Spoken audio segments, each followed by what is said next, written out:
રાધે રાધે, જય સિયારામ. આપણે શ્રી શ્રી કુંભનદાસજીનું ચરિત્ર ચાલે છે. કુંભનદાસજીના ચરિત્રમાં આગળ વધીએ તો કુંભનદાસની આર્થિક સ્થિતિ સારી નહોતી. આર્થિક સ્થિતિ કુંભનદાસજીની નબળી હતી. એટલે ગુસાઈ વિઠ્ઠલનાથજીએ નક્કી કર્યું કે કુંભનદાસજીને ગુજરાત લઈ જાવ. જો ગુજરાત લઈ જાવ ને તો વૈષ્ણવો આને થોડી થોડી સહાયતા કરે, થોડા થોડા પૈસા આપે તો કુંભનદાસજીની આર્થિક સ્થિતિ સુધરી જાય. એટલે એને નક્કી કર્યું કે આને ગુજરાત લઈ જવા છે. તો સંવંત 1631 દ્વારિકાની યાત્રાએ ગુસાઈ વિઠ્ઠલનાથજી જાતા હતા. તો એમણે કુંભનદાસજીને પણ કીધું કે કુંભનદાસજી તમારે મારી સાથે ગુજરાત આવવાનું છે. કુંભનદાસજી એની આજ્ઞા ટાળી શક્યા નહીં, કારણ કે ગુરુની આજ્ઞા ટાળવી ન જોઈએ. આજ્ઞા સમન સુસાહિબ સેવા. આજ્ઞા સમાન મોટામાં મોટી બીજી એકેય સેવા નથી. મોટી સેવા છે આજ્ઞા પાલન. એટલે એને ગુરુની આજ્ઞાનું પાલન કરીને ગુજરાત જવાનું નક્કી કર્યું. રાજભોગ પછી પ્રસ્થાન કર્યું અને ગિરિરાજની નજીક અપસરા કુંડ છે. એ અપસરા કુંડમાં સાંજનો વિશ્રામ લીધો. સાંજનો વિશ્રામ અપસરા કુંડે કર્યો. તો કુંભનદાસજીને શ્રીનાથજીનો વિરહ વ્યાપી ગયો કે અરે શ્રીનાથજી વગર કેવી રીતે જીવી શકીશ, શ્રીનાથજીના દર્શન વગર કેવી રીતે જીવી શકીશ. અરે ગુજરાત પ્રદેશ તો કેટલોય દૂર છે, ગુજરાત તો પહોંચી રહીશ પણ મને શ્રીનાથજીના દર્શન નહીં થાય એનું શું. હૃદય વ્યાકુળ થઈ ગયું. આંખમાંથી જળજળ અશ્રુપાત થવા માંડ્યા અને કુંભનદાસજી આ કીર્તન ગાવા માંડ્યા. કિતેક દિન હૈ જો ગયે બિન દેખે. કેટલા દિવસ થઈ ગયા છે મેં મારા ઠાકોરજીને જોયા નથી. કેટલાય દિવસ થયા મેં ઠાકોરજીના દર્શન નથી કર્યા. તરુણ કિશોર રસિક નંદન કચુક ઉઠતી મુખ રેખે. મારો ઠાકુર કિશોર વયનો છે, રસિક છે. નંદનંદન એટલે નંદબાબાનો દીકરો છે અને હસે છે ત્યારે એના મુખની રેખા એટલી સરસ થઈ જાય છે કે વાત ના પૂછો. વહ ચિતવની વહ હાસ મનોહર વહ નટવર વપુ ભેખે. ઈ એની ચિતવન, એની હાસ વિલાસ મનોહર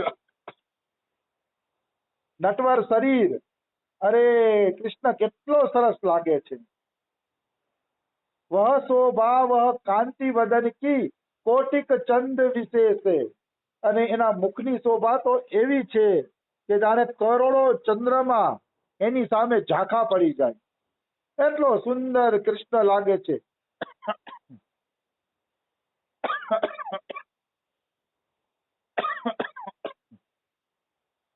એક ચંદ્રની ચાંદની આપણે કેટલી બધી ઠંડક આપે છે, તો કરોડો ચંદ્રોની ચાંદની જેવા ભગવાન શ્રી કૃષ્ણ છે.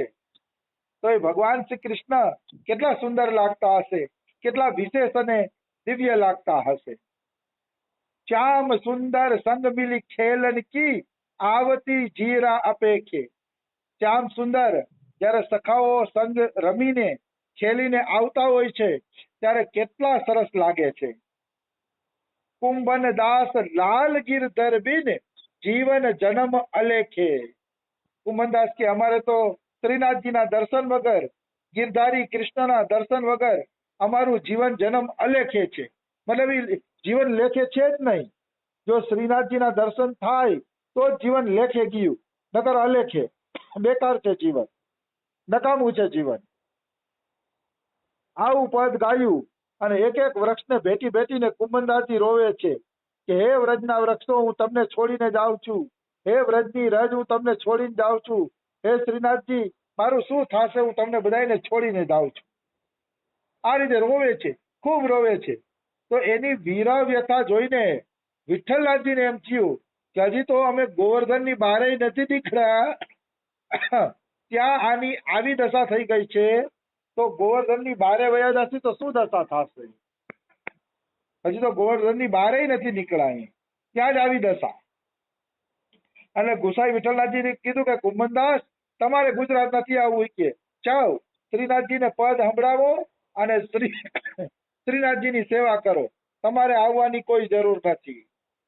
અને કુંભનદાસના પ્રાણમાં પ્રાણ આવી ગયા, જીવમાં જીવ આવી ગયો, અને કુંભનદાસ દોડે છે, દોડી અને સીધા મંદિરમાં પહોંચી જાય છે. અને મંદિરમાં પહોંચીને શ્રીનાથજી પાસે આ પદ ગાય છે. ચોપે ચોપ મિલન કી હોલ. ચોપ એટલે લાલચ. જો તમને ભગવાનને મળવાની લાલચ હોય ને, તો કોઈ તમને ભગવાનથી દૂર કરી શકશે નહીં. આપણે જો ભગવાનથી દૂર થતા હોય ને, તો એનું કારણ છે કે આપણી ભગવાનને મળવાની લાલચ નથી.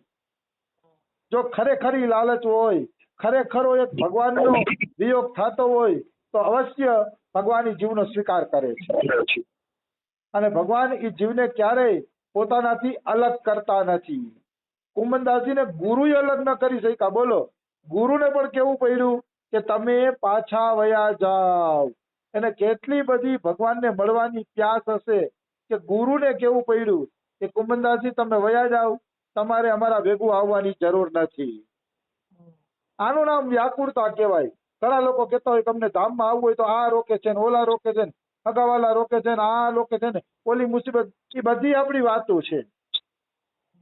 જો કુંભનદાસ જેવી વ્યાકુળતા હોય ધામ પ્રત્યે, ભગવાન પ્રત્યે, કે મતલબ ધામ છે, ભગવાન છે, કે જે કઈ આપણી સાત્વિક આસક્તિ છે, એમાં જો સાચી ભાવના હશે ને, તો ભગવાનને મળતા કોઈ જીવ રોકી નહીં શકે.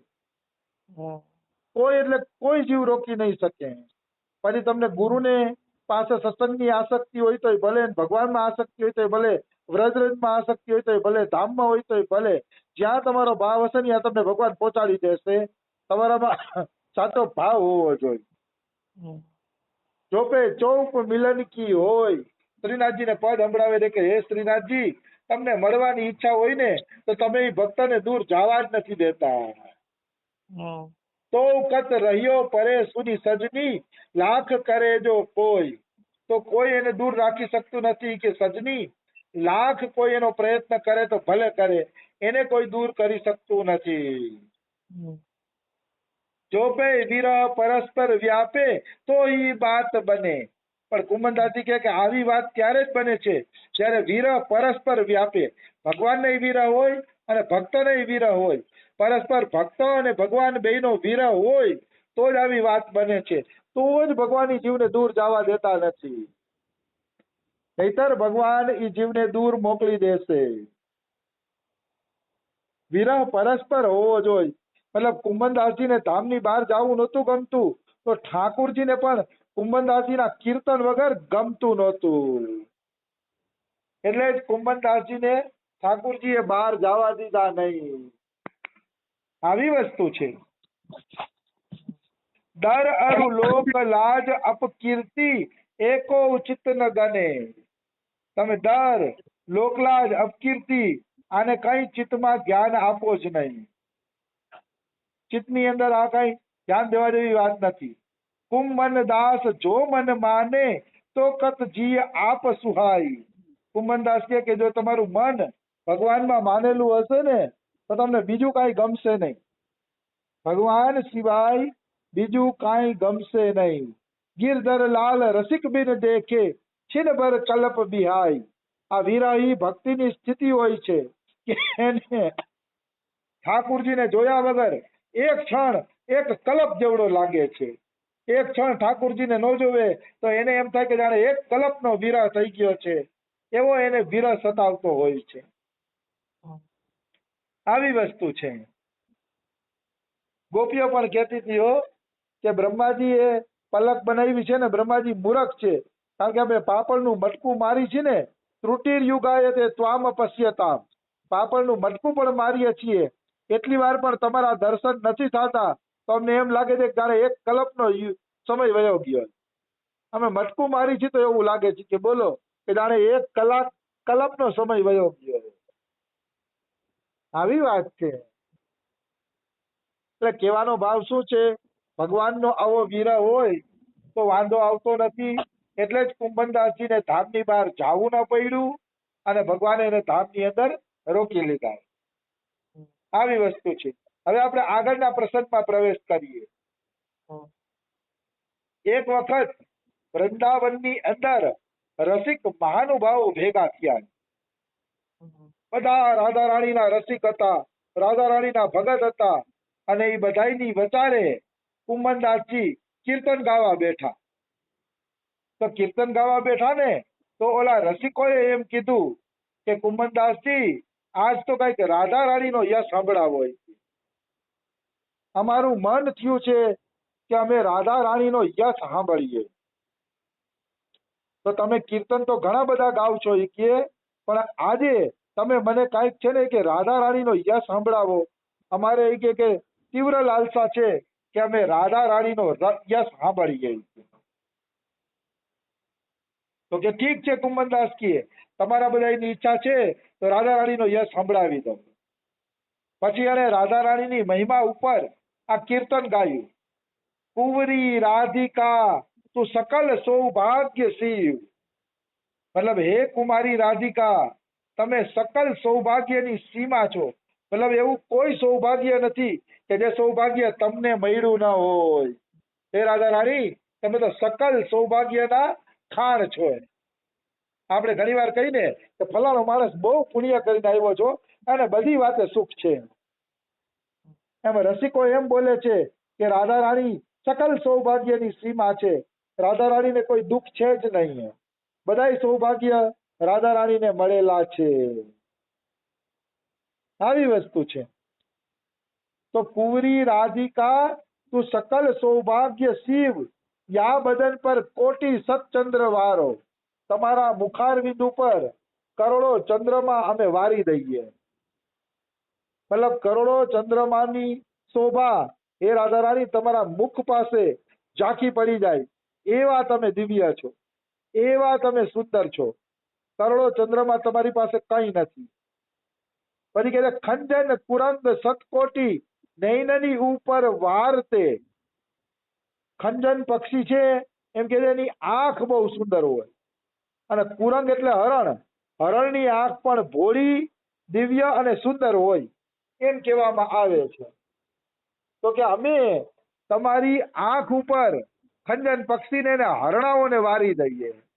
બધાથી હારી આંખ હરણાની કીધી. હરણાની આંખમાં છે ને ભોળ પણ વધુ હોય. તો કે રાધા રાણીની આંખ હરણા કરતા પણ સુંદર છે, હરણા કરતા પણ વધુ ભોળ પણ રાધા રાણીની આંખમાં છે. આજ તો અમારા બાબા શું રાધા રાણીના ગુણ ગાતા હતા. બાબા કે રાધા રાણીના દરબારમાં કૂતરો પણ રાધા રાણીની ઈચ્છાથી રહે છે. કે બાબા કે અમારી આશ્રમમાં એક કૂતરો રહે છે, એને અમે લાખ ભગાવવાનો પ્રયત્ન કર્યો પણ એ અમારું આંગળું છોડીને જાતો જ નથી. શું કામ? બાબા કે રાધા રાણી એના ઉપર કૃપા કરીને બેઠા છે, રાધા રાણીને એને રાખવા છે, એટલે એ કૂતરા અમારા આંગળા છોડીને જાતા નથી. પછી રાધા રાણી માટે કીધું, રાધા રાણી રમેશ્વરી ક્ષમેશ્વરી પ્રમોદ કાનનેશ્વરી. રાધા રાણી ક્ષમેશ્વરી છે. ક્ષમેશ્વરી એટલે ક્ષમાના ઈશ્વરી. ઈશ્વરી એટલે જે અનંત હોય ને એને ઈશ્વર કહેવાય. તો ક્ષમેશ્વરી એટલે અનંત ક્ષમા એની અંદર છે. રાધા રાણીમાં અનંત ક્ષમા. એટલે બાબા કે કોઈના દોષ જોતા નહીં, કારણ કે બરસાનામાં જે રહે છે ને એ રાધા રાણીના ઘરમાં રહે છે. એટલે ખબરદાર કોઈના દોષ જોવાના નહીં. દોષ જોશો તો તમે નષ્ટ થઈ જાશો. કારણ કે રાધાજીની ઈચ્છાથી જ રાધાજીના ઘરમાં આ બધા અહીંયા રહે છે. બહુ સારા રાધાજીના ગુણ ગાયા. તો સમય થઈ ગયો છે. રાધાજીની મહિમાનું આ પદ આપણે કાલે લઈ લેશી. રાધે રાધે. જય સિયારામ. રાધે રાધે.